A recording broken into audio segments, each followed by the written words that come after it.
Hi, and welcome to the Marketing for Book Coaches podcast. This is the place to be if you are a book coach is overwhelmed by the marketing, because this is exactly what we're doing. We're helping to find you your path in the tricky world of marketing. My name is Anne, and I am your host. Today, my guest is a social media strategist specializing in Instagram. However, she comes with a twist. She is indeed also a book coach herself. So she knows, like the best, what are your unique goals and challenges as an editor and a book coach when you are building your presence on Instagram. Let's very warmly welcome Becca Johnson. Hi, Becca. Hi, thank you. Well, thank you for being on the show. I think it's just Ah, incredible, again, that you are on Instagram, but you're also a book coach. So that is like the perfect combination. You really understand what we're going to talk about today, right? yes, Um, yeah. First question, how did you come to focus on Instagram and not any other social media? Ooh, great question. So I really like the both the visual aspect of it, because it allows you to show that creativity so much, and it feels like a place where you can really connect with people more than you can on, say, like Facebook or something like that. There's that community there, and there's the whole book talk and everything, and that whole like the book scene really thrives on Instagram. And so that was why I ended up choosing to specialize in Instagram because it just really clicked and it made sense for me to be there.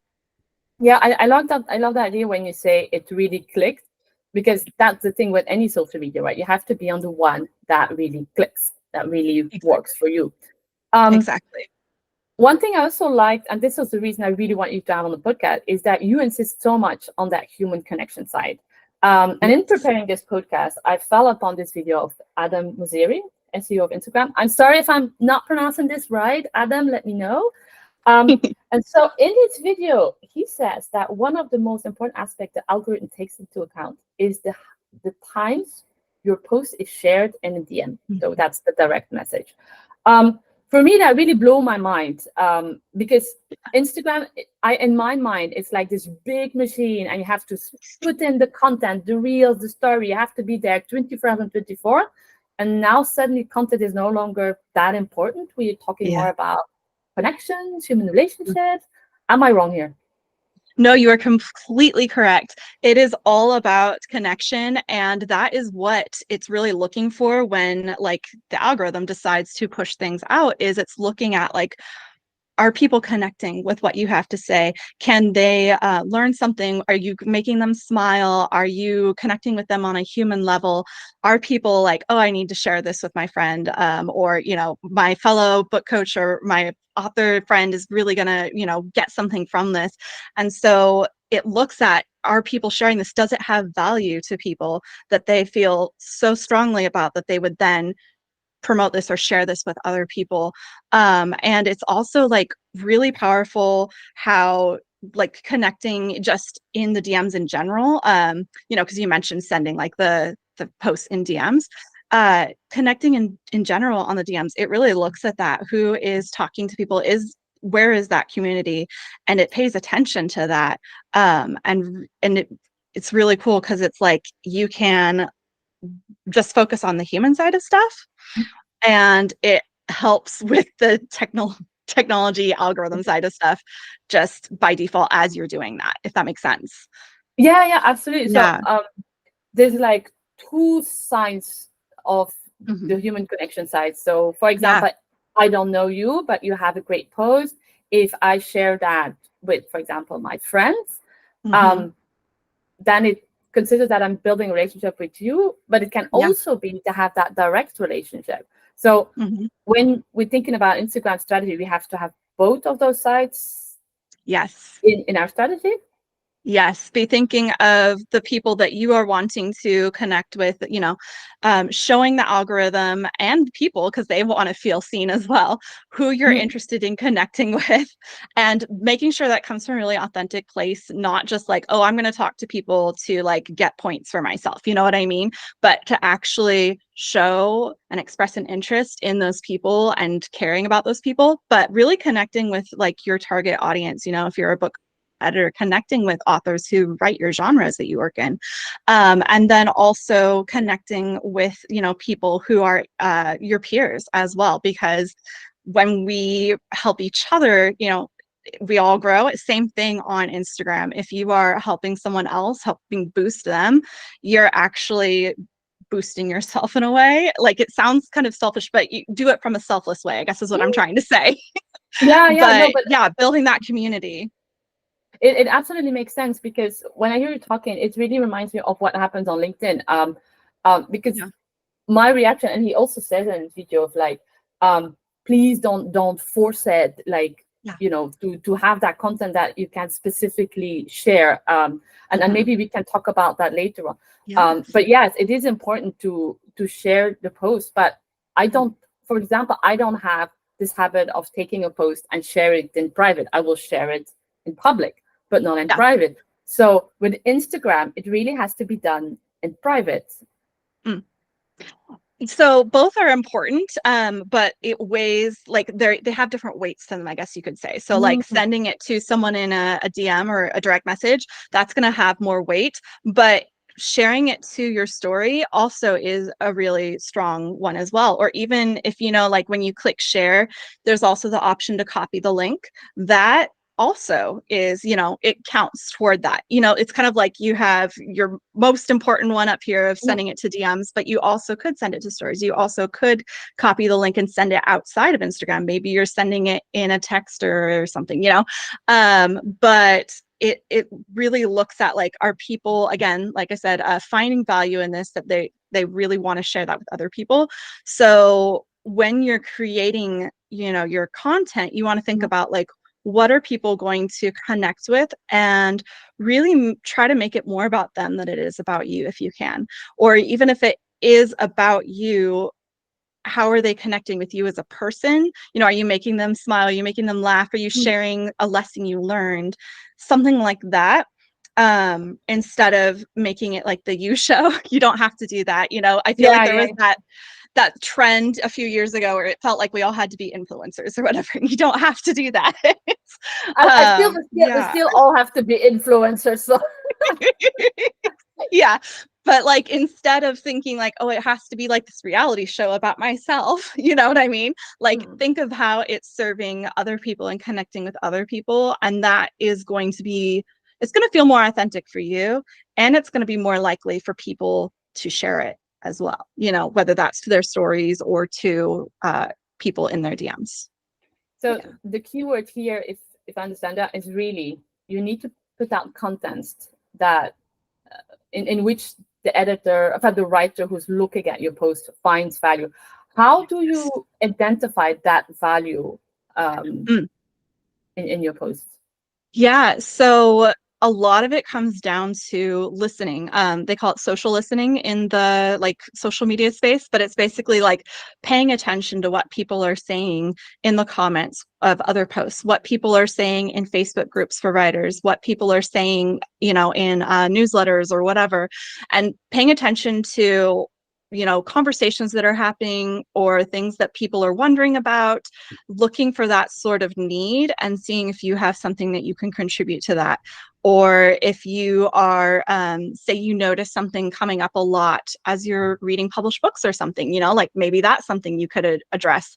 I never call out just like a specific book or a specific author, but like you can talk about a general sort of trend that you see where it's like, hey, I noticed this thing, and here is, my take on it, or a solution, or whatever, in a kind, authentic, helpful way, not a way that's trying to cause drama.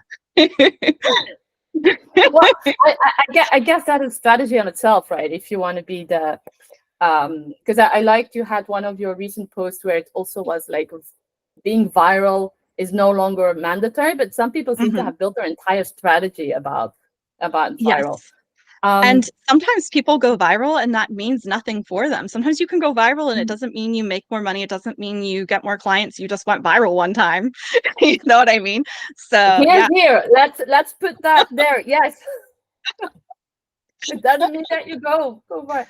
Um, you do you think it's worthwhile? Because this, I mean, this is what, like, the first question that came up. So when you have those posts, do you put on there like, please share in DM or please share with your friends or something like that? Or is that, like Missouri says, forcing it too much? Yeah, to me, that feels like forcing it too much. Because in my opinion, if someone wants to share, they're gonna do it anyway, because they're gonna be like, oh, I thought of so and so, or what, whatever. Whereas asking for it oftentimes feels kind of just like disingenuous, if that makes sense. Mm-hmm. Yeah, you can have at the end of your post something called a call to action, which is where you're telling people, that next action you'd like them to take. But I prefer to do ones where it's like, if you're interested in working with me, here's how to, take that next step, or asking people questions. But I don't tend to agree with the whole like, please share, blah, blah, blah, because it almost like it smells of desperation a little bit, if that makes sense. And it like, and I it must, feels less authentic. yeah, it does. But then when I was looking the video and Missouri is like, don't force it. I'm like, of course Mhm. everybody's going to force it now. You just put it out there. So of course they got to force it. Yeah. You said something interesting. That you never call out directly a book or an author. Is that like something specific to you, or you would say that doesn't really work well on Instagram, or? So I don't do it because I don't the book world is a small world, and I don't want to burn those bridges. I don't want to hurt someone's business, any of those things. And like I will sometimes see like a post where someone will call out a specific person or be like, other people do it this way, but I do it that way. And to me, it's like trying to tear other people down to raise yourself up, which doesn't work. And it's not a good look. And the people that you're attracting through that, in my opinion, are actually going to be toxic as well. They might not be the Mm. best clients because they came to you because they saw you being more negative. And then I just, yeah, so I guess I personally don't think people should do that sort of thing because it fosters more negativity, and you don't have all the details, and it's not a great look, and it isolates you in the community as well, because people remember when they see things. Yeah. Yeah, So absolutely. I, I think I misunderstood because for me it was like call out is like putting the spotlight on an author or a book. Mm, But I totally agree with you. Yes, that yeah. doesn't. So like, yeah. So you mean like more in a positive way where it's like, this person is really amazing. Oh yeah, I'll do that. I will be like, this book, I think it's amazing, how the author did XYZ. This is a great example of, interiority or whatever. Like, I'll do that sort of thing. Totally. Because I think people deserve to get those shout outs, like you did a good job. And let other people know about this amazing thing. So that I will totally do. Yes. Okay, yes. So we Yeah. are on the. Yes. I misunderstood because I was like, this is a bit weird. Why wouldn't you read a great book? Why wouldn't you talk about it on Instagram, or you met a great Right. author? So Right. okay, Yes. So we're on the positives, same yes. line. Positive, yes. Negative, no. Negative, no. Um. So we talked about this sharing posts so that you can build up your human connections, but let's go to another one that is so important, which is that direct outreach with other Mm, people, yeah. whether it's your peers or whether it's your authors. So how do you start with that one? Because Yeah. it has a bit of a little a big negative connotation of like, oh, reaching Yes. out, yucky. Right. How do you go around that? Yeah. So, again, I'm going to sound like a broken record, but I really, really emphasize like authenticity and approaching people in a way where it's like, I'm not trying to get something out of you, because people can sense that. I've been on the receiving end of messages like that, where it's like, okay, this person's just reaching out to me because they want something from me. And you can smell it out, especially the more of those you get, the more you start to recognize it. And it makes you feel Yeah. awful. It makes you feel like, they don't see you as a human, they see you as dollar signs. And so when I talk to people or start a conversation, the main thing in my head is, I don't want to make someone feel like that. I do not want to make someone feel like a dollar sign to me. And so when I start a conversation with people, it's almost always not about what I'm selling on Instagram. It's not about being their book coach or whatever, unless they approach me with that first. Then we'll talk about it. Yeah. Mm. But if I'm the one initiating the conversation, instead I'm going to look at like, what other connection do we have? Like, did they post a really cute picture of their cat? Or I can be like, oh my gosh, that's such a cute cat, or whatever, and ask questions. Or if they've got a story up that you really really resonate with, you can do the swipe up thing, and there are the reactions you can do there, like the clapping hands and the heart eyes and all that. You can send one of those, and what's really cool about that is it goes straight to their DMs. And so sometimes that can start a conversation, because like maybe you hard eye something, and then they can like pick up that conversation and be like, oh my gosh, this thing that I did was so cool. And then you guys can talk back and forth, and you're creating a human connection. Because if, like, if you're a book coach or an editor, you want to be connected with your future clients anyway. Especially book coaching, you want to have that connection with them, and talk to them and know them as a person. You're going to be doing that, so it's good to Yeah, establish exactly. that early. Yeah. and Yeah, and that especially way I they love feel that. like they can trust you and know you. Yeah. Sorry. Go ahead. Yeah, no worries. I love the idea when you say early. So how do you identify those early um writers, or people who will need that editing at one point or another? Yeah, a lot of it comes down to like spending some time on the app, and looking through people's posts. And sometimes you don't know for sure if people have editors or book coaches or not, but you can extend that, like reach out and start that conversation with them anyway. Even if they don't end up working with you, you still have that connection where maybe they're gonna Mhm. recommend you to someone else, or maybe in the future their editor or book coach, moves on and they need someone else or whatever. But a lot of it is looking in, like, at their posts, looking at the comments.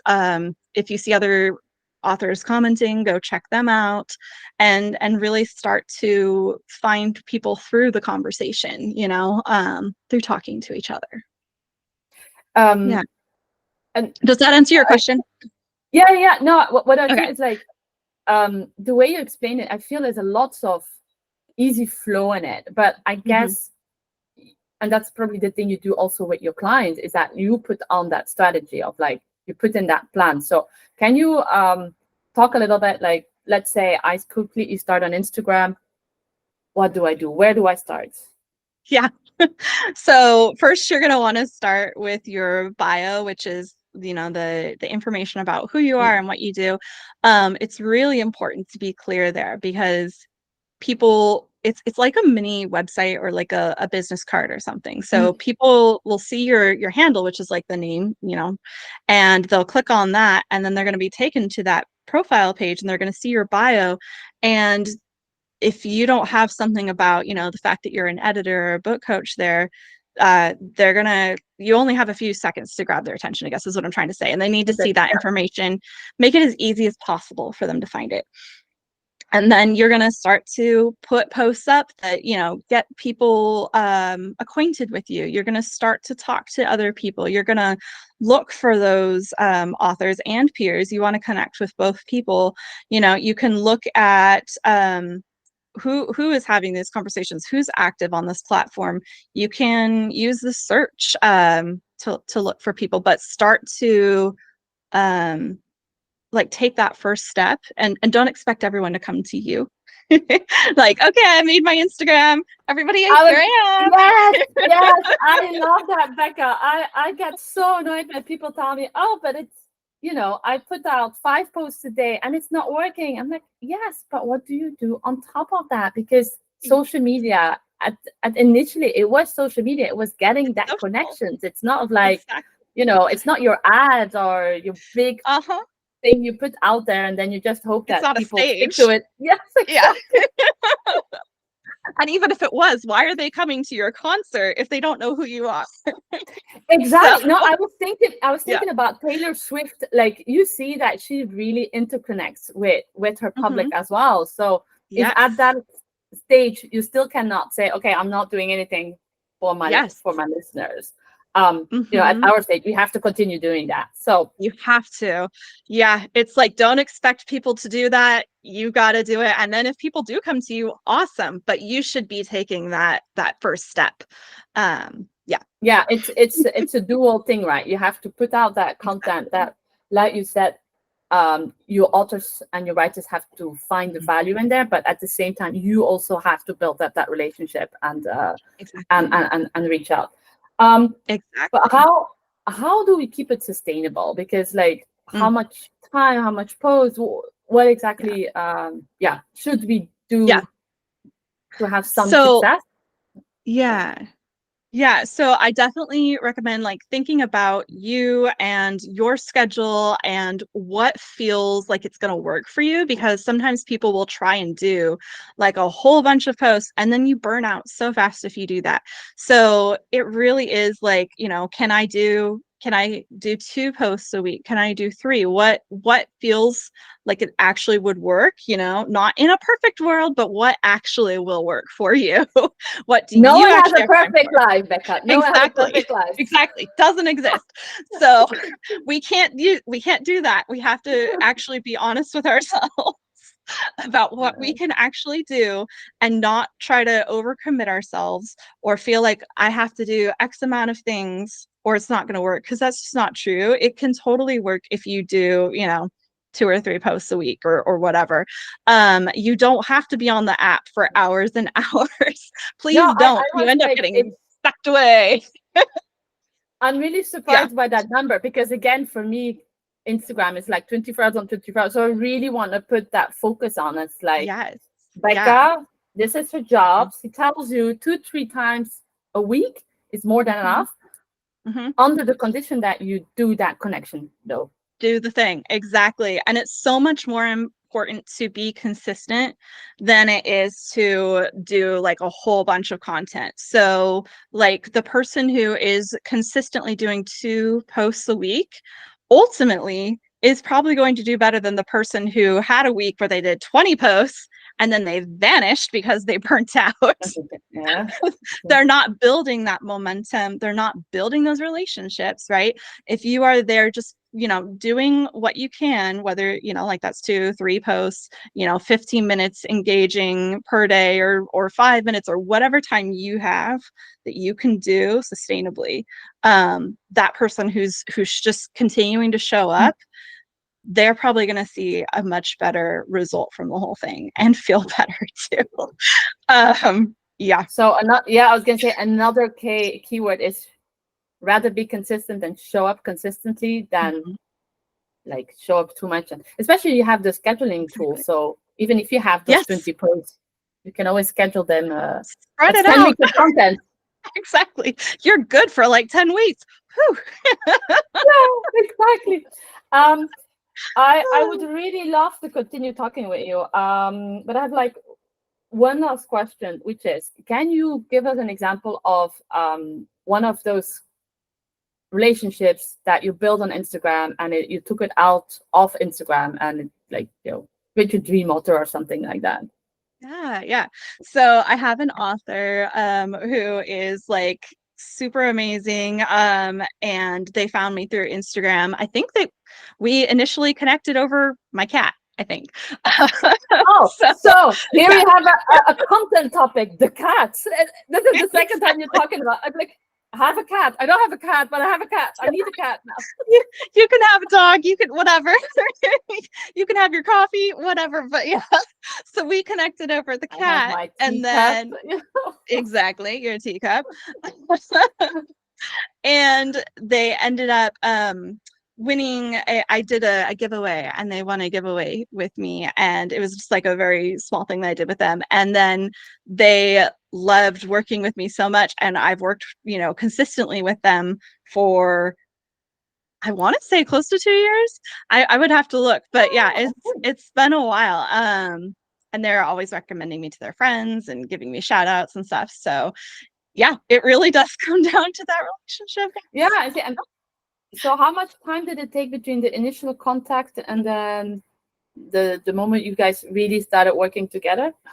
Yeah, that's a good question. So I want to say it took at least a couple months, if not longer. Um, Authors, sometimes they need a second to look at you, see who you are, see what you're about. Maybe their book isn't ready yet and they want like a developmental edit, or maybe they're in the middle of writing a different one and they want someone to work them through, book coach them through something else. So Instagram can be a long game, which is something I actually wanted to mention. So I'm so glad you asked that. Don't like go in expecting instant results, because it's not going to work that way. It's a long game where every little action you take is building towards something. And that conversation that you started with someone 6 months ago could end up leading to working on their book now.